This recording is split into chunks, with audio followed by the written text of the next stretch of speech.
Okay, we are just after 3:30. We're going to get started. So welcome everyone, and thank you for joining us for our latest episode of Toolkit Tuesday from Drive Ohio. We call this bite-sized learning for busy educators. And today we're going to be talking about after school and library programs with a group of amazing guests here. We've got Emily Morgan from Ohio Afterschool Network. We've got Amy Lurie from Cuyahoga County Public Library. She's brought a few of her colleagues along with her today. We'll get everyone fully introduced in just a moment.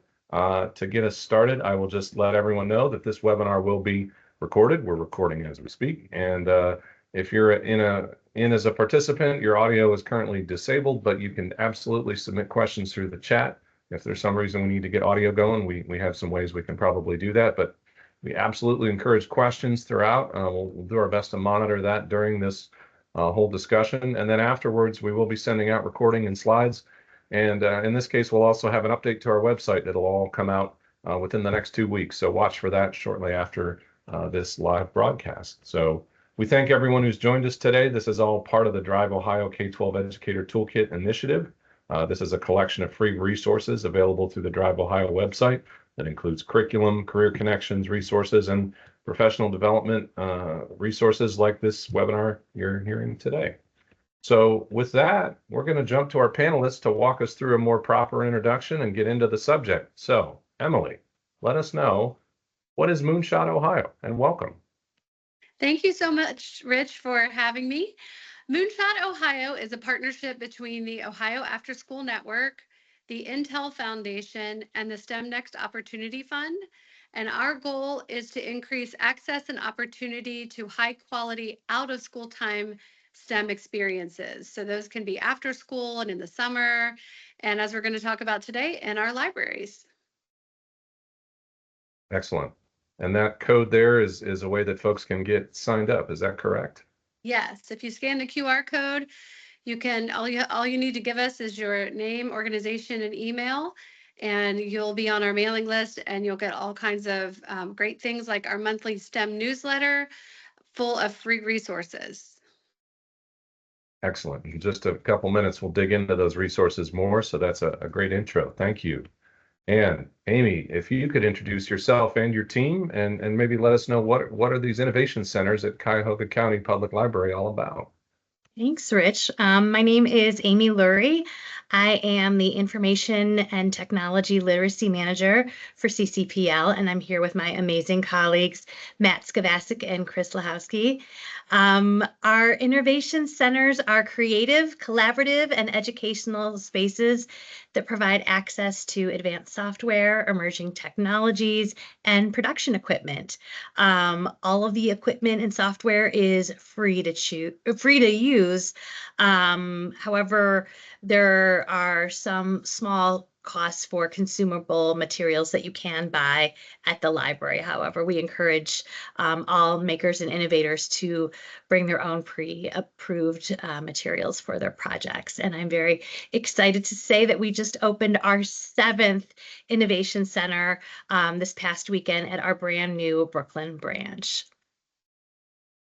So we have everything from 3D printing to Adobe software to lasers, and we just unveiled our brand new water jet Wazer called the Wazer that we're very excited about.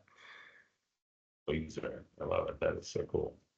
Awesome. Well, can't wait to dig in here and talk more about the great work you've been doing, especially with some of the curriculum that we've collaborated on. So before we get to that subject, Emily, I'm going to jump back to you. Let's talk a little more about some of these amazing STEM resources available through Moonshot Ohio. I've been to some of your many of your events and getting all these emails with all these great resources. Can you maybe walk us through a few of the resources in a little more detail? Sure. One thing that's new is we have a database called STEM Near Me, and this is on our website, and you can access that through the QR code, where you can search for out of school time STEM programming in your area. You can search in a certain city, you can search free programs. You can put in keywords if you're looking for something specific. Maybe you want to learn about space or geology. So if you're a program and you want to add your opportunities, you just need to email me at emily@oanohio.org, and I can add you as a collaborator, and you can put your events there. So if you want to get the word out about events that you're having, this is a great database. Or if you're a family who is searching for opportunities to do STEM near you, it's great for that too. Outstanding. And I know you're part of this Million Girls Moonshot initiative. Could you maybe walk us through what that looks like and what some of the tools are that they offer? Yes, so OAN, the Ohio Afterschool Network, is the state partner for the Million Girls Moonshot. And this is an initiative to get 1 million more girls in STEM nationwide. And so far, they have already exceeded that goal. And if you want to scan that QR code, you can find some of the resources from Moonshot, the Million Girls Moonshot. The picture down in the bottom right is our flight crew member. So each state has a flight crew member. So this is a young person who is a STEM ambassador. This year, our flight crew member is Max, and she is from Columbus. And we've already had her at several of our events to just share STEM and share that youth voice, the youth perspective. And then we had last year, our flight crew member was Isabella, and she is from Cleveland. So this flight crew application, if you know a girl, a high school girl who is interested in STEM and does out of school time STEM, you'll want to follow our website and the Million Girls Moonshot website to see when those applications are up. I think it might be next month.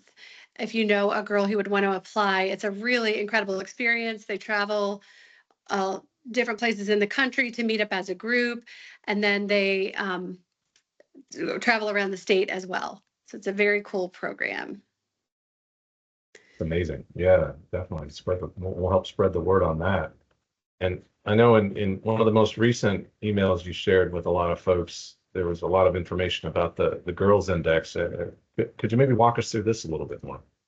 Yes, this is from our friends at ROCKS, which is Ruling Our Experiences. And every few years, they'll put out a report called the Girls Index.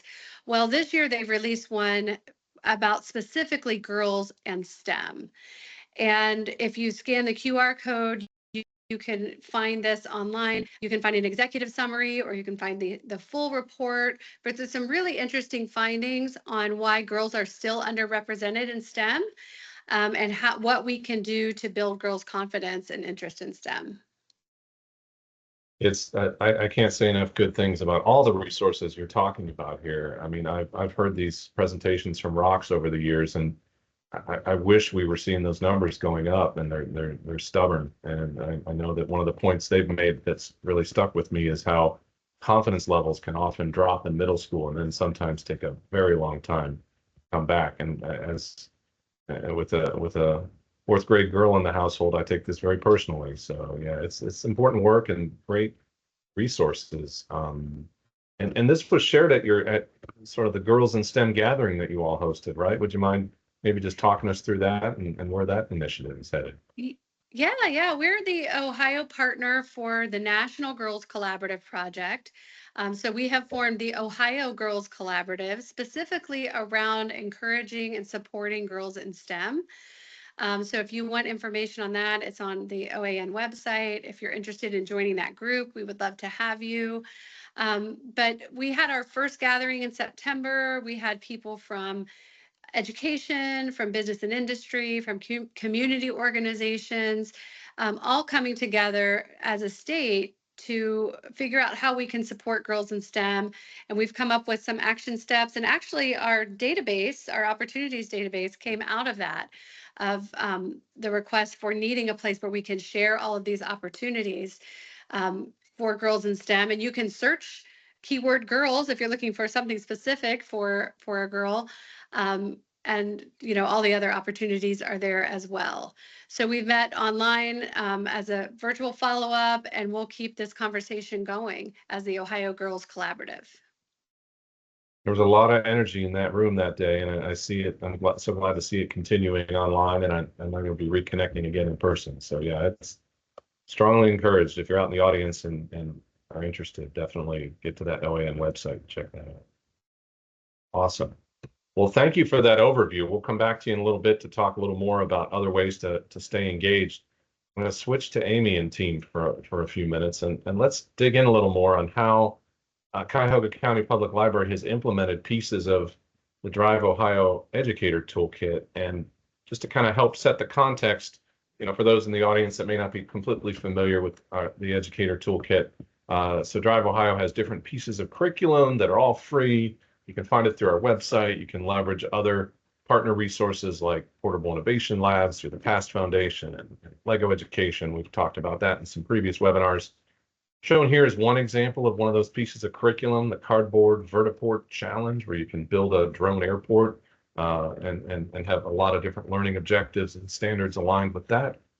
You can expand that into a bigger city build, the Smart City Adventure, shown here with some third graders, but we've had all different grade bands engaging with this in different ways at different levels of complexity. And while some of that starts in the classroom, we're here today to talk about after school and library. And I didn't have room in the title of the webinar, but summer, right? All those out of school time applications. And that's, Amy, where we were so excited to see what your team did. Can you walk us through that a little bit? Sure. So we got connected with DriveOhio through one of our community partners, David Brown from the Minority Tech Alliance. And we've been working with David for a couple of years now through some of our events, most notably our STEAM Expo. So when we got connected with Rich and learned more about the awesome things that, yes, I agree, Mary, David is great. That DriveOhio was doing, we looked at the curriculum, and although it wasn't exactly geared towards out of school time, I knew that there was definitely a way that we could adapt what was already put together and really make it work in a library setting. Throughout the summer, we do a lot of STEAM programming, and I knew that Matt and Chris, who are really masters at creating curriculum for a library setting, would know exactly how to really build upon what Rich and his team have put together to make it work in a library setting. So I'm going to turn it over to them to talk about how they put together our 4-day camps that we did this summer. So Matt and Chris, I'll turn everything over to you. I think my mic's working now. Is that correct? Yeah, I can hear you. Yeah. Okay. Yeah, so it was set up initially when it arrived for us as something that'd be done in class. It kind of was a longer, more regimented might be the wrong word, but more lengthy process curriculum, which was perfectly suited for classrooms. But for us, we get, attention span, maybe hour and a half. It's a more casual environment. So we kind of distilled it down and really took the core of it where they could design a city and just think about what they'd want in our city in general. And then as they were going along, we were injecting it with discussion and ideas of like what that city of the future could entail with energy and transportation and different smart applications, robots, drones, things like that, and kind of really distilled it into like a 5-day, hour and a half long program using the tools and resources we had on hand. So we ended up using in Sphero, small Sphero robots and the drones we already had to kind of go through and utilize the DriveOhio material. Something you want to add, Matt? Yeah, over the course of those days, we really had kind of two tracks running. We had our build piece, and then as they were building their cities, we were utilizing the DriveOhio video resources that were there. So those short videos to kind of give each day a little bit of a theme, whether it was the vertiports or the smart navigation or the EV charging or drone delivery. And while they were building, we were also then inserting navigational challenges with the robots that we had. And I also want to note that we had David Brown was he there all 5 days, or he was there with his drones and robots, which I thought really added a neat layer to the programming. And we also were fortunate to have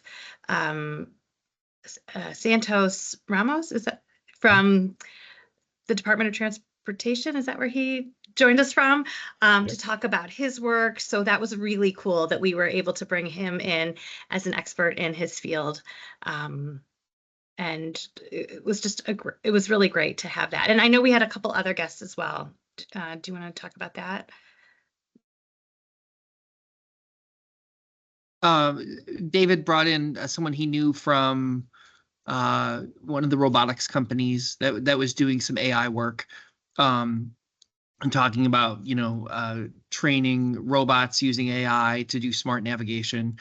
So it really did that, combined with Santos. We went on a field trip to show them an actual EV charger, and he brought his charging cable from his vehicle and stuff like that.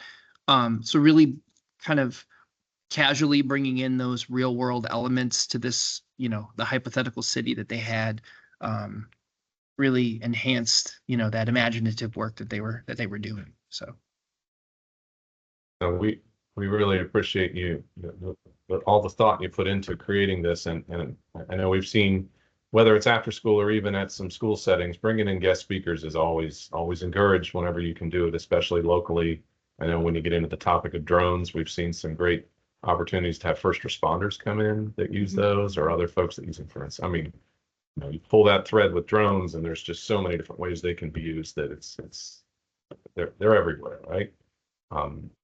And just so the audience knows, we will soon have a published version of this curriculum that Amy and Matt and Chris are talking about. We'll have that on our DriveOhio Educator Toolkit website. We're just doing some of the final finishing edits for that. And what you see here on the screen is one of the days. Maybe we'll just kind of cycle through each of the days, and if that sparks any other thoughts you'd like to share. I know you've talked about the videos. Many of those are available on the DriveOhio website. Again, we'll have that curriculum that summarizes it. For that day one Sphero challenge, what was that like? Was it kind of a basic intro? Was that the idea? Yeah, so we kind of were doing things in a few parts, each day introducing a concept that about the smart city of the future. But initially it was very open. What do you want? What do you want in your future city? And we had very imaginative things like dragons would show up and stuff like that, which is great as a starting point. We kind of, as the week went along, we narrowed it down to like, well, what you really want is a place for the local wildlife to exist within the city. And so we were doing that on one track, and then also introducing just how Spheros operate, a little bit of the coding.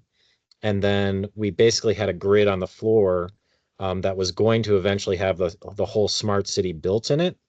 But day one, nothing was there. So they had a chance to just navigate on a grid. And then day two, in earnest, they really started making the buildings and designing the stuff that they had imagined should be in a smart city. And then as things were completed, we started putting things down, and we're still learning to navigate. And also, while they're navigating, it's starting to give them like a sense of what is the city like to drive through? How far away are things from each other? Maybe this building should be closer to here or farther away from there. Go ahead, Matt. Yeah, and the challenges that we kind of gave them, we really made up, as they were building that city, we kind of said, well, here's your Starbucks, and you need to figure out that path so your vehicle, your Sphero vehicle is charged so you can get back home. So, we also added in 3D, and you see it there, 3D printed charging stations. So they knew they had to code that Sphero to stop at those locations and recharge and really be deliberate about placement and where they were designing it, because we set, limitations that their robots would have to hit to be able to navigate to stay charged.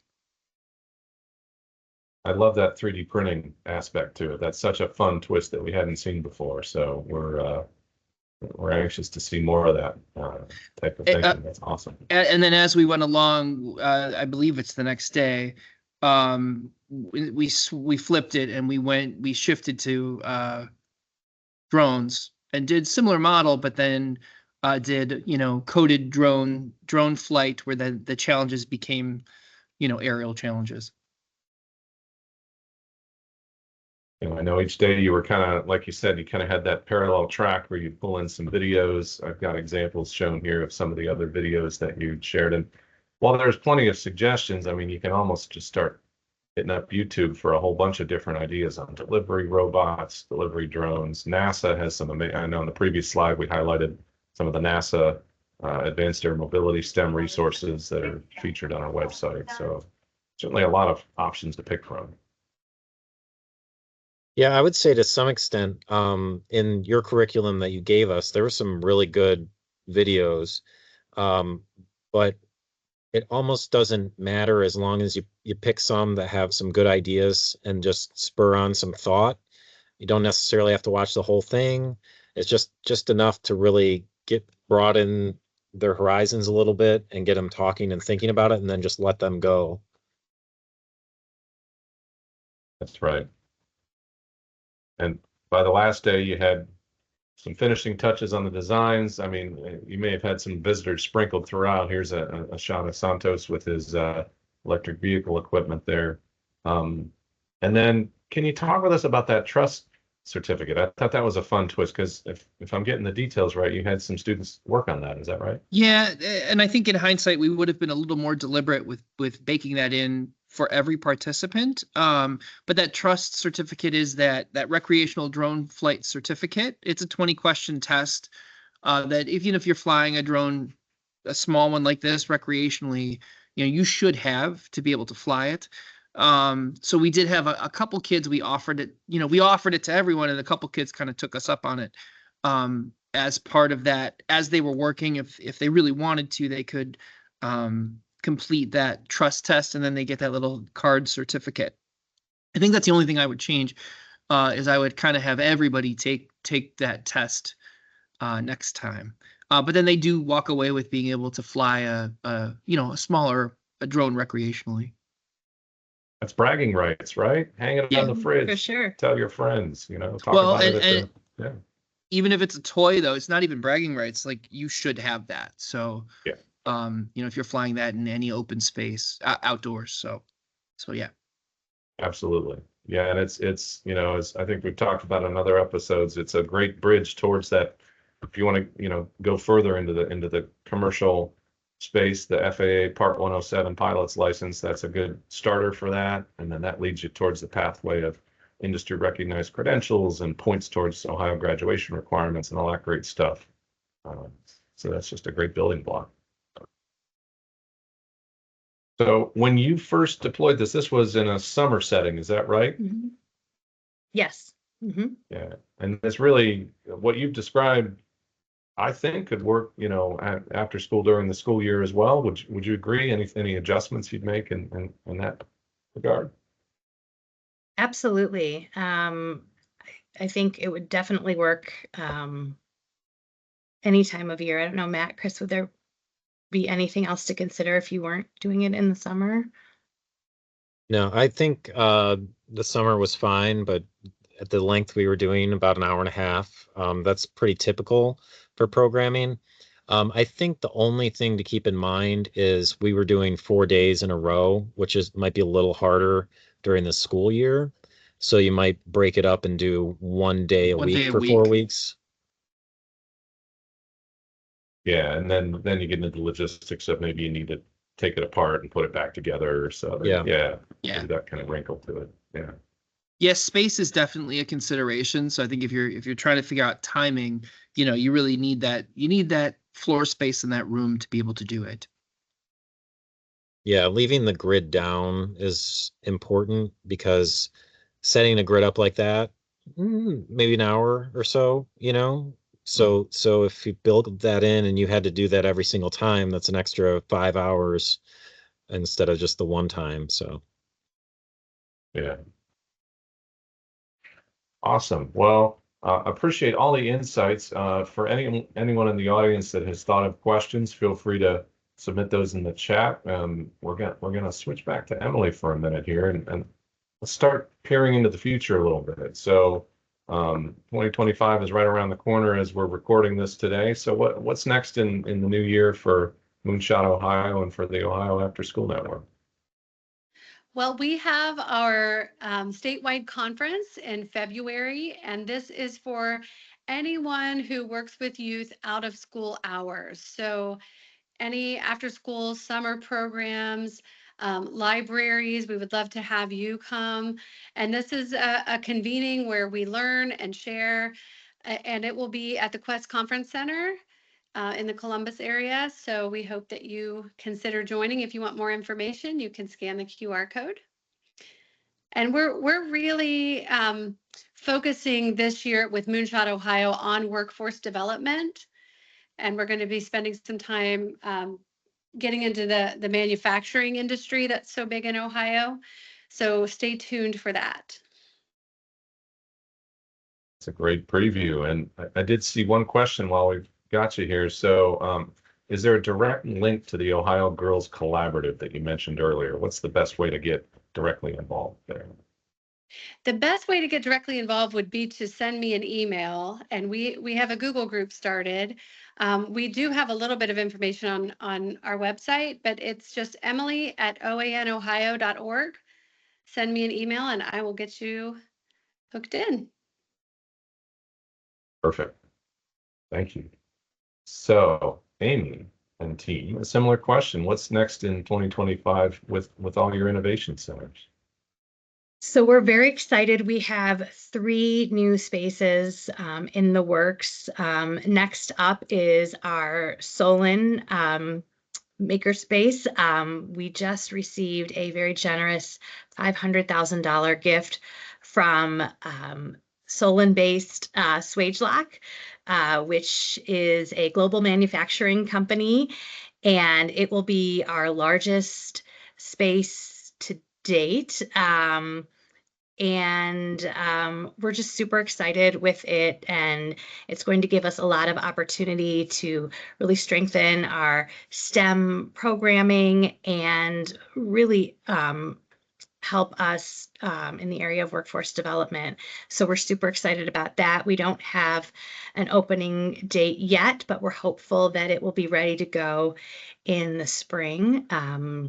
And then we just broke ground for a new building in Parma Heights, and that will have a space as well. And then our Beechwood branch is in the works too. So lots of fun things are happening, and we're just really excited about the growth of our spaces and all the opportunities it provides the residents of Northeast Ohio. Well, as someone who grew up in Northeast Ohio and still lives in the state, obviously very excited for you. And it's what a fun twist because Swagelok was the first place I ever interned. So it's just fun to see them with such good headlines. Well, you'll have to come up and see the space once we are opened, and it should be very cool. You got it. Amazing. Just checking in on the questions in the chat. One of the questions is there a certificate for this? Well, I would assume meaning our DriveOhio curriculum here. So we've alluded to some other adjacent certificates, things like you can start with the trust with FAA for drone piloting. You can build up towards other industry recognized credentials. We haven't put this particular curriculum into a specific certificate. I know we are having some early discussions with some other partners about maybe some badges that you could start to build towards or other things, maybe even start to explore ways this could line up with some different graduation seals. So we're always looking for that alignment and would welcome feedback from the audience now or in the future on ways we can line these up. Because what we want all these pieces of curriculum, we want them to be additive, you know, helping you do something you're already doing and not feel like one more thing, you know. So I guess maybe complementary is the best way to phrase that. So if you can, you know, hit some learning standards and other such things, we can definitely work on that. And then as far as for anyone who's participating in today's webinar, you can definitely follow up with us for any professional development contact hours. We can get certificates for that as well. I will continue to watch for questions. In the meantime, I'm just going to start to wrap up our conversation today. Just, you know, we've touched on pieces of the DriveOhio Educator Toolkit. To learn more, you can visit our website, drive.ohio.gov/toolkit. You can use that QR code. It's all free. We just have a simple registration, just name, email, and what organization you're with. And then if you want to answer some other optional questions, that's fine. It helps us understand who's using the toolkit, how you're using it, but it's totally free. You can access those resources, check them out. If you want to book some time with us to talk about it, we've got ways you can easily reach out to us and do that. Thinking ahead to our next webinar topic, we're going to be getting into the world of roadblocks and Minecraft and airports. The FAA has an airport design challenge. It's free, that you can participate in that in an after school setting, at home, even in the classrooms. So we're excited to talk about that on December 3rd with some outstanding panelists from across Ohio and across the country who are experts on the world of airport design and operations and innovation. So tune in on December 3rd for that conversation. You can always go back to our website to check out recordings of previous episodes. We also have it as a YouTube playlist. Maybe someday it'll even be a podcast. Who knows? But these are some of the topics we've covered over the school year so far, with more planned for 2025. So stay tuned. We've got an exciting lineup that we'll be ready to announce soon for the new year as well. So I want to thank our awesome panelists today. Emily, Amy, Matt, Chris, thank you so much for joining us today. I want to thank our audience also for tuning in live here, and those that have recorded or watching this recording. Unless there's any other questions today, I think we're going to end it there and say thank you, everybody, and we'll see you next time. Thank you, Rich. Thanks, Rich.